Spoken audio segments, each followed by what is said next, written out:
Hi. I forgot my own Facebook password, and I spent so long trying to log into my Facebook that it thought I was hacking my own Facebook, and I have been temporarily suspended from my own Facebook account. Yes, me and Phil, after this very live show, are going to be filming something spooky in the kitchen. I'll let you go wild with conspiracy theories and speculation as to what that is. But then Spooky Week is coming up. I think me and Phil will want to play some spooky games for Spooky Halloween Week. There's a lot of games that I haven't even looked at. I haven't watched a single Slender video or Amnesia because I thought one day I'll have a gaming channel and I'll film it, and I didn't want any spoilers. Maybe Five Nights at Freddy's. Yeah, we'll talk about that. So yeah, Teen Awards. What did you think? That was fun, wasn't it? The night before, because me and Phil, we spent a lot of work went into that. I mean, we had days and days of meetings with the TV production people and Radio 1 and just ourselves brainstorming everything, and then we had to go in for an entire day of rehearsal the day before, and we got back at like midnight. And we were awake at midnight. We just got in and sat on the sofa, and we felt like Katniss before the Hunger Games, the night before the Quarter Quell. It was like... #Dick. God. Why didn't I realise that on the day? Are you kidding me? Dan and Nick. But how was Ariana? Ariana's great. A lot of people, say that she has this reputation of being a diva, but she's really, really nice. She's a bit too nice. She's a bit intimidatingly nice. She's the sort of person that wants to make the other person not feel awkward at all. So me and Phil stood there like, hey Ariana Grande, how are you? And she'll be like, hi, hug, touching your shirt, poking your face. She loves to touch everybody and singing constantly. I was like, we need 10 seconds of silence before Grimmy tells us to talk, otherwise we're going to miss our cue. And she was just stood there just singing to herself, and I was like, okay, this is going to go great. But who's the nicest person you met? You know what? I might say Nick. Nick is a very strange character. I'm sure we all saw the photos and the interviews where he was like, I want people to do it to my new music. And I was like, wow, he sounds really extroverted and outgoing and loud. But then you meet Nick Jonas in person and he's just like, hey, yeah, sure. Okay. Silence. It looked like there was a kind of deep, profound sadness behind his eyes, but I don't think he was sad. I just think he's like he just looked so contemplative. There was a period where we were watching Rixton perform before we did our thing with him on the couch, where we did the 7-second challenge, where we were just sat on the sofa with him for like 10 minutes. This was after the award. And the whole time he was just like completely still, and I was like, you're so deep.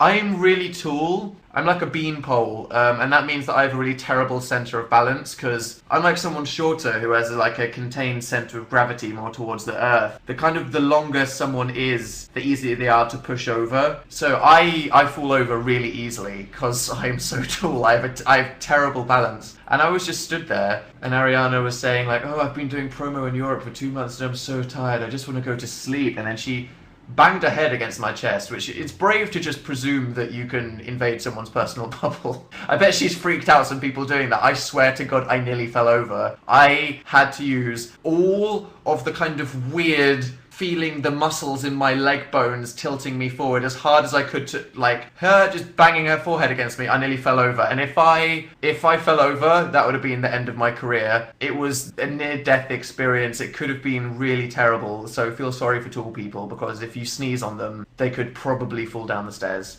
I was like, who are we doing it with again? The Vamps. And they were like, oh, you're doing it with Nick. And I was like, we're presenting the award with Nick? No. Whose idea was that? What a terrible idea this was. Please, anyone other than Nick Jonas. Could you feel his muscles under the shirt? Yeah, I could practically feel each one of his 120 pack abs rippling against my chest during that embrace. Great. But you can watch our whole radio show on BBC iPlayer, and it was featured today. How exciting, fangirl, watched it on the TV, it was exciting. I texted my grandma and I was like, Grandma, I don't have to ask you to get on your Mac and open Safari and go to www.something, just, you know how to iPlayer, watch the show. So, It definitely, it meant that we didn't upload anything on our gaming channel for a week, but you know, me and Phil can't do everything. If we were just YouTubers, I'm sure we could pump out a million tons of videos, but we like being varied. It's more fun. Spooky, scary skeletons. Who else is so excited for One Direction to be Take That? I don't think any of One Direction are gonna be a Robbie. Who's most likely out of One Direction to have a solo career? I could imagine Niall bringing out an acoustic album. Liam is so Gary Barlow, isn't he? Liam, everyone says Harry. Really? I reckon Niall would have like an acoustic album. I reckon Liam just wants to be Gary Barlow and Michael Bublé. It's so clear. And like Harry, maybe, you know, I'd love to see some solo Harry. I reckon he'd be right up the indie thing, wouldn't he? I can't decide, like, what would Zayn's solo music sound like? Would it sound like Chris Brown or would it sound like Naughty Boy? Where's he at these days? Have I spoken to you about this? About how anime culture had, like, definitions for everything before, like, the Tumblr fandom-y explosion happened? Before we had meal fields, they had moe. Before we had fangirls, they had, what is it? Otaku? Before they had creepy perverted shippers, they had fujoshi, which means rotten girl. Girls with the rotten morals. How dare they be into all the hot manga yaois out there?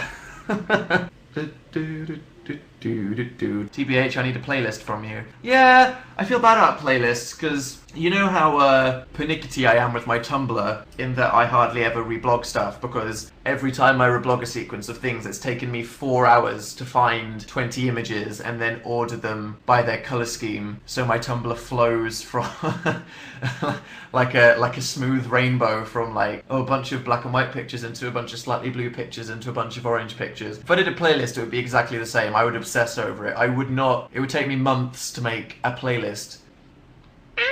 There's a bunch of stuff I wish I was doing. Just like a song in the day, tweet some music to let people know what I'm listening to, or even YouTube videos. I've said this, haven't I said this for so long that I wanted to make a playlist of the random stupid videos I'm watching on YouTube, because like you, I watch a lot of weird random crap on YouTube, and I'd love to put it into a playlist. How are Phil's plants? Bloody plants.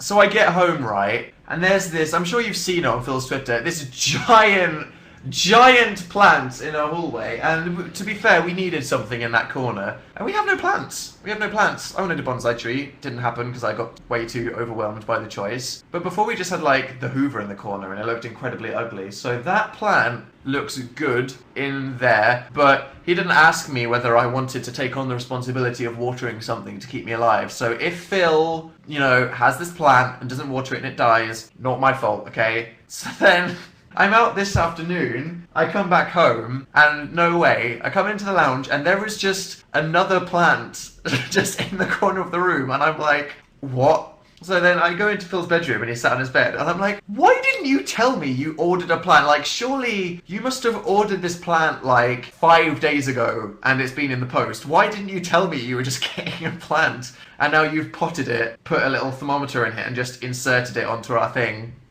Great. Can you make a spooky Phil is Not on Fire? No, the theme of Phil is Not on Fire is the whiskers. Is always the whiskers.